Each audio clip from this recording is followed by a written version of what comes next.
Hi friends, it's Walter Zumrock here with another video as guest designer for artist Bay Grob's Mermaid Fairy kit. And today's video is another card. I'm using several components of the kit and a stencil.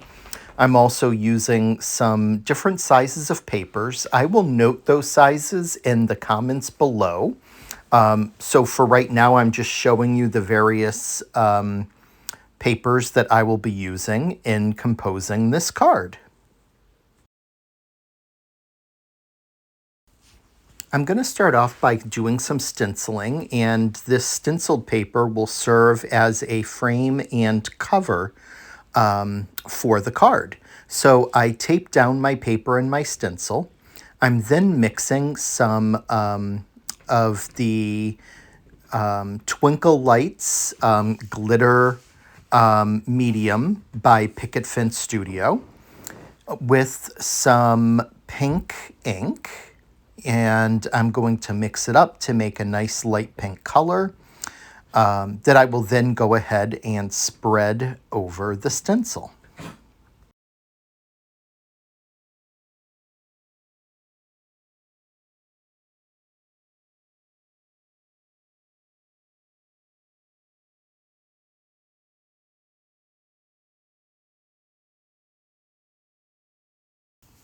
I start at the top of the stencil and with my palette knife just work that mixture going down the stencil, trying to make just a nice uniform coat so that it's not too thick but definitely not too thin. And go ahead and cover the entire stencil and paper with the mixture.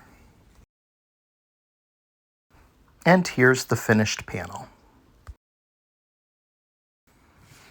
I'm now going to take a large oval die and cut out a part of the stenciled panel, and this will essentially turn the panel into a frame, and this will be laid over the images on the card and act as both a frame but as well as almost like opening up a storybook. And you'll see what I mean by that in just a moment when I get to that part of setting up the structure of the card.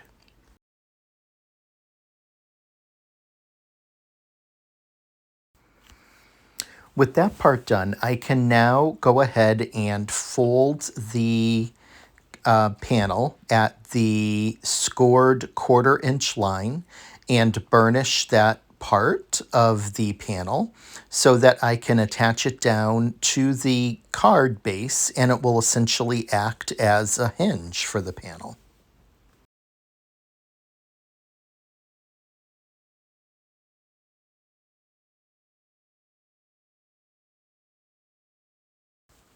I put some craft glue on that burnished 1/4 inch, and that will adhere down to the card base. I then go ahead and align it with the card base and press it down into place.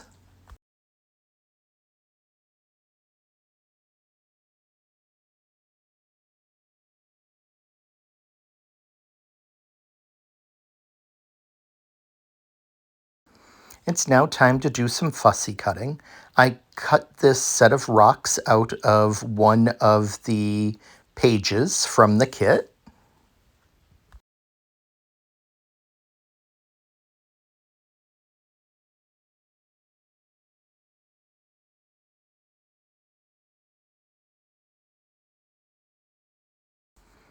And then glue it down to this card panel with some craft glue.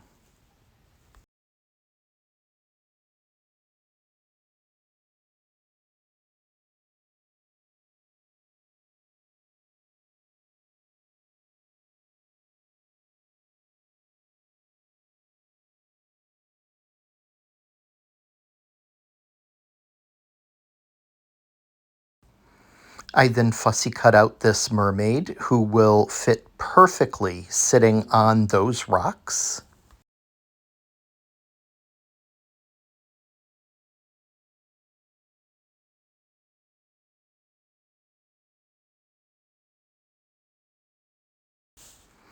and go ahead and use some craft glue to glue her into place.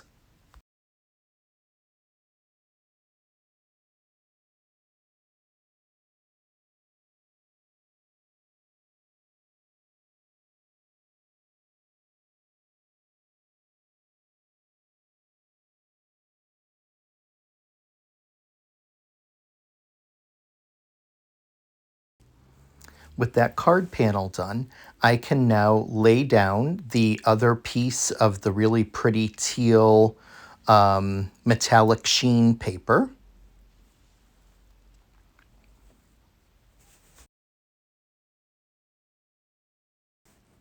And then I'm going to use that panel to go ahead and adhere some magnets, one down to the card base and one to the frame, so that the magnets will help the card to close and stay closed. I start by putting some glue onto one of the small magnets and then deciding where under that card panel I want to place it. I place it about approximately halfway down the card. So you'll see that I am kind of measuring where I'd like to put it, and then I go ahead and slide it into place. I then pick up the other magnet and put it onto the card panel so that it will naturally go to connect with that other magnet, and I know where I'm going to glue it in place on the frame. Once I see that that's really well aligned, I add some glue onto that side of the magnet, press the frame down, and let the magnet adhere to the frame.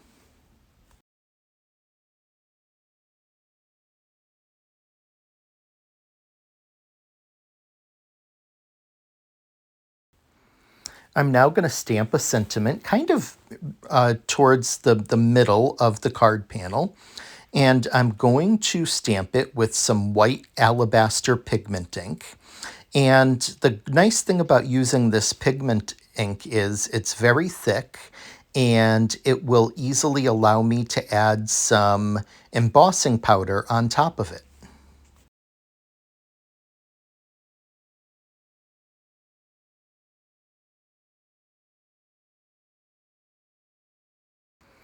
So once it's stamped, I take some white sparkle embossing powder, put it onto my stamped area, and then tap the remaining off.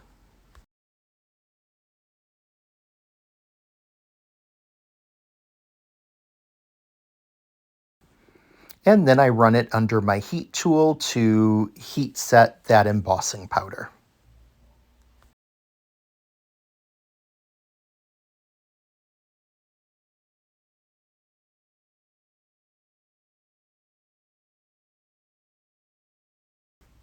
I can now put some double-sided tape onto the back of that card panel and adhere it into place.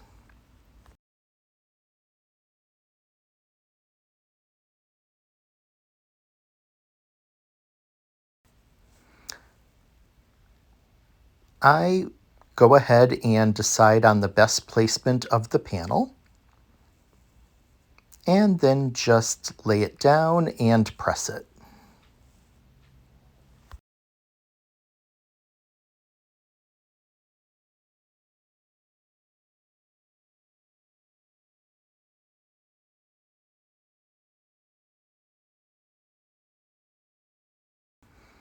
I then use a Nuvo shimmer pen to add just a little bit of some shimmer and gloss to the mermaid's tail.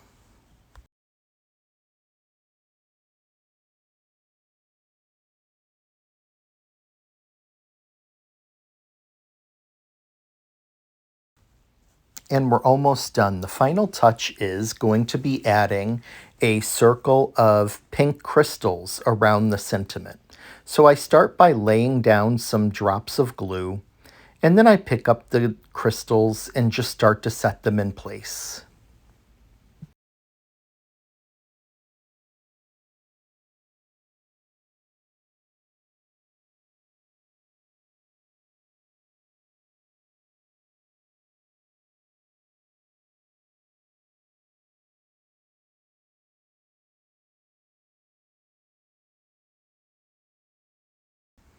And with that, our storybook card is finished. I'm calling it a storybook card because of the way that the frame opens to reveal that full front panel.